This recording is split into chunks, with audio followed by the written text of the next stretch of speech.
Uganda's First Lady Janet Museveni says her husband has been leading the country for the last 3 decades because God chose him. Mrs. Museveni, who is the Minister of Education, was speaking on Thursday during the launch of a water scheme in Western Tungamo district. "I have been telling people that it is God who has enabled President Yoweri Museveni to be in power for this while. Do not think it's just the elections.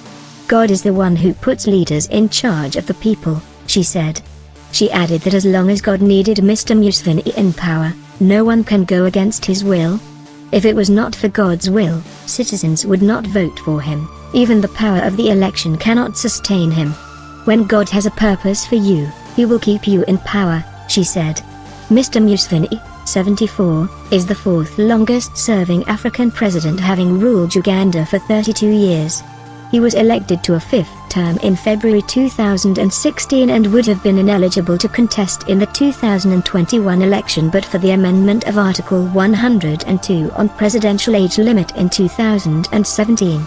The law previously required presidential contenders to be under the age of 75.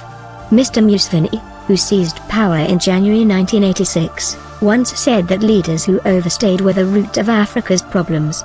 Yet, while running in the 2016 poll, he said it was not the right time for him to leave because he still had work to do.